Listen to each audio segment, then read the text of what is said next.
नमस्कार टीचर्स। आज हम इस वीडियो में निष्ठा प्रशिक्षण मॉड्यूल 12 के विज्ञान का शिक्षण शास्त्र की प्रश्नोत्तरी के बारे में जानेंगे, जिसमें हम गतिविधि के अंतर्गत जितने भी क्वेश्चन आंसर हैं, जिसमें गतिविधि 2 तथा गतिविधि 4 में क्वेश्चन आंसर हैं, उन सभी की प्रश्नोत्तरी के बारे में हम जानेंगे। तो प्रारंभ करते हैं। गतिविधि 2, अपनी समझ की पड़ताल करें। इसमें हमें सत्य है या फिर असत्य चुनना है। पहला क्वेश्चन है, यह छात्रों और शिक्षक के समय और प्रयास को नहीं बचाता है।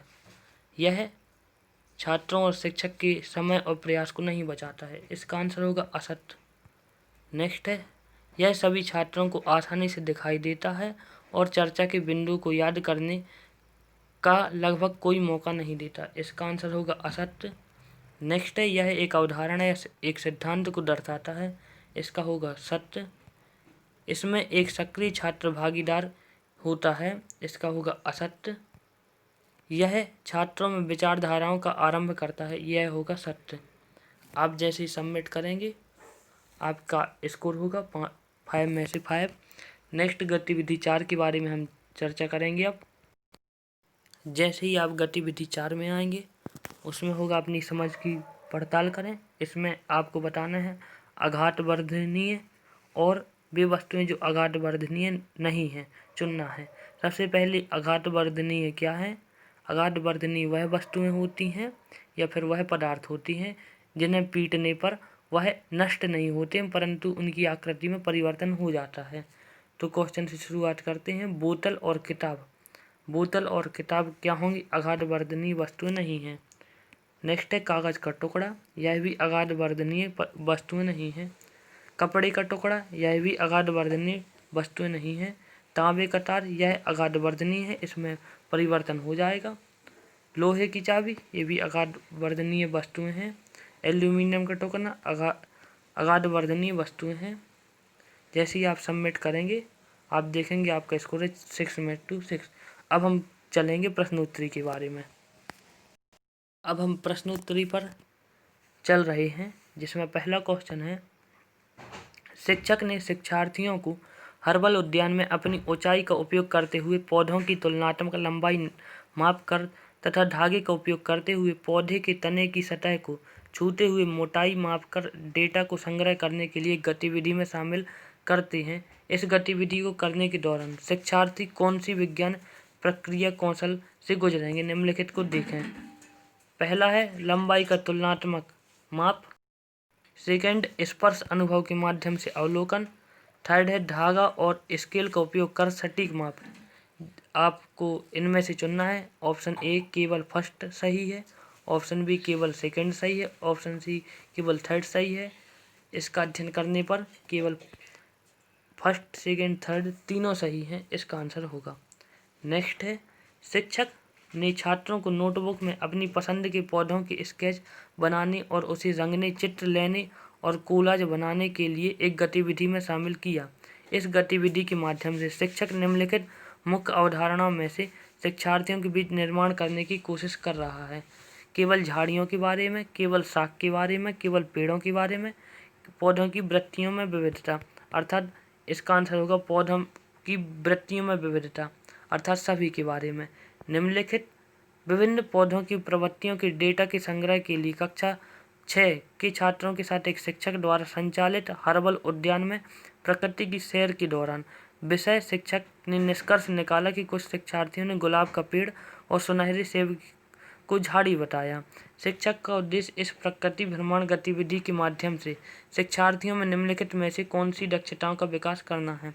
ऑप्शन ए शिक्षार्थी विभिन्न पौधों का संबंध एक दूसरे के साथ स्थापित कर सकेंगे। ऑप्शन बी शिक्षार्थी जीवन के प्रति मूल्यों का प्रदर्शन करने में सक्षम होंगे। ऑप्शन सी शिक्षार्थी पौधों की उनकी प्रवृत्तियों के आधार पर वर्गीकृत करने में सक्षम होंगे। ऑप्शन डी शिक्षार्थी पर्यावरण संरक्षण के लिए प्रयास करने में सक्षम होंगे। इसका आंसर होगा ऑप्शन सी शिक्षार्थी पौधों की उनकी प्रवृत्तियों के आधार पर वर्गीकृत करने में सक्षम होंगे। जैसा कि आप सभी ये ऑप्शन हम बताते हैं कि ऑप्शन सी या फिर ऑप्शन बी होगा, इस आधार पर नहीं करेंगे। आप जब क्वेश्चन के आंसर पढ़ेंगे, अर्थात जो क्वेश्चन का आंसर होगा, आपकी ABC अलग अलग हो सकती हैं। कृपया इस चीज़ का ध्यान रखें। नेक्स्ट है, आप नीचे दी गई गतिविधियां छात्रों के समक्ष प्रदर्शित कर रहे हैं। प्याज को काटकर पानी में मिला दिया जाए। अब यह जल धनात्मक लिटमस परीक्षण दिखलाएगा। इसके कारण का अध्ययन क्या है? अम्ल उस विलयन में बनता है जो नीले लिटमस को लाल कर देता है। अम्ल उस विलयन में बनता है जो लाल लिटमस को नीला कर देता है। क्षार उस विलयन में बनता है जो लाल लिटमस को नीला कर देता है। क्षार उस विलयन में बनता है जो लाल लिटमस को नीला कर देता है। इसका आंसर होगा ऑप्शन ए, अम्ल उस विलयन में बनता है जो नीले लिटमस को लाल कर देता है। नेक्स्ट है, छात्रों में कहा जाता है कि प्रोटीन से बने विभिन्न रेशों के बारे में जानकारी एकत्र कर। निम्न में से किसके बारे में भी जानकारी एकत्र करेंगे? Option A rayon, option B रेशम, option C polyester, option D है सूती। इसका आंसर होगा ऑप्शन बी रेशम। नेक्स्ट है, कक्षा में घोल के बारे में चर्चा करते हुए आप एक विद्यार्थी को पानी में किसी पदार्थ को डालने के लिए आमंत्रित करते हैं। पदार्थ की निश्चित मात्रा को जोड़ने के बाद वह पात्र के नीचे दिखाई देने लगता है। आप छात्रों में कौन सी निष्कर्ष की अपेक्षा करते हैं? ऑप्शन ए पदार्थ जमने लगेगा, ऑप्शन बी घोल असंतृप्त हो जाएगा, ऑप्शन सी पानी जमने लगेगा, ऑप्शन डी घोल संतृप्त हो जाएगा। इसका आंसर होगा ऑप्शन डी घोल संतृप्त हो जाएगा। नेक्स्ट है, आप छात्रों को यह महसूस करने में मदद करना चाहते हैं कि सभी ध्वनियाँ मनुष्य के लिए श्रव्य नहीं हैं। आपकी राय इससे सबसे प्रभावी कार्यनीति क्या हो सकती है? ऑप्शन ए स्थानीय दौरा, option B role play, option C प्रश्नोत्तरी, ऑप्शन डी परियोजना। परियोजनाओं के माध्यम से आप उन्हें अच्छे से समझा सकते हैं। नेक्स्ट है, ध्वनि उत्पन्न करने के विभिन्न तरीकों का परिचय कराने के लिए पड़ोसी कक्षा के एक शिक्षक अपने विद्यार्थियों को किसी भी तरीके से ध्वनि उत्पन्न करने का अवसर देने की योजना बना रहे हैं, लेकिन आप नहीं चाहते कि आपके छात्र अशांत हों। आप उस शिक्षक को क्या करने की सलाह देंगे? ऐसी गतिविधियों से बचें। ऑप्शन बी होगा शिक्षार्थियों को गतिविधि करने के लिए सभी कक्षाओं से दूर खेल के मैदान में ले जाएं। ऑप्शन सी कक्षा के दरवाजे और खिड़कियां बंद कर दें और विद्यार्थियों से जोर से न बोलने के लिए कहें। ऑप्शन डी विद्यार्थियों को ऐसी गतिविधियां घर पर करने के लिए कहें। इसका आंसर होगा ऑप्शन बी, विद्यार्थियों को गतिविधि करने के लिए सभी कक्षाओं से दूर खेल के मैदान में ले जाएं। नेक्स्ट है, मीरा आपकी कक्षा में एक दृष्टिबाधित छात्र है। निम्नलिखित में से कौन सा दृष्टिकोण आप उसका समावेश सभी गतिविधियों से सुनिश्चित करने के लिए अपनाएंगे? ऑप्शन ए है कंपन करने वाली वस्तुएं को छूने और महसूस करने के लिए उन्हें सुविधा प्रदान करना, तबले की सतह पर फैलाए हुए चावल के दानों को महसूस करवाना, एक अन्य छात्रा का ये बताना कि यह क्या अवलोकन कर रही है। ऑप्शन डी है सभी दृष्टिकोणों का मिश्रण। इसका आंसर भी सभी दृष्टिकोणों का मिश्रण ही होगा।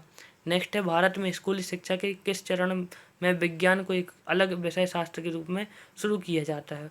ऑप्शन ए प्राथमिक, ऑप्शन बी उच्च प्राथमिक, ऑप्शन सी माध्यमिक, ऑप्शन डी उच्च माध्यमिक। इसका आंसर होगा उच्च प्राथमिक में हमारे लिए विज्ञान का एक अलग विषय शास्त्र बताया जाता है। जैसे ही आप सबमिट करेंगे आपका स्कोर होगा 10 में से 10।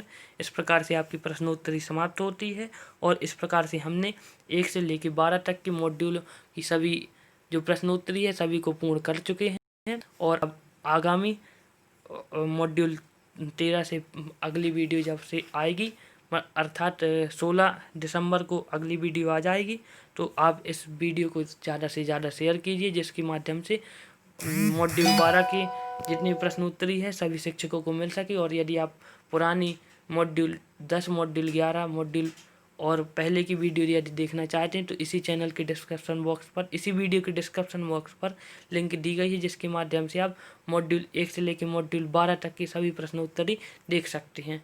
तो धन्यवाद, थैंक्स फॉर वॉचिंग। ज़्यादा से ज़्यादा शेयर कीजिए। जय हिंद, जय भारत।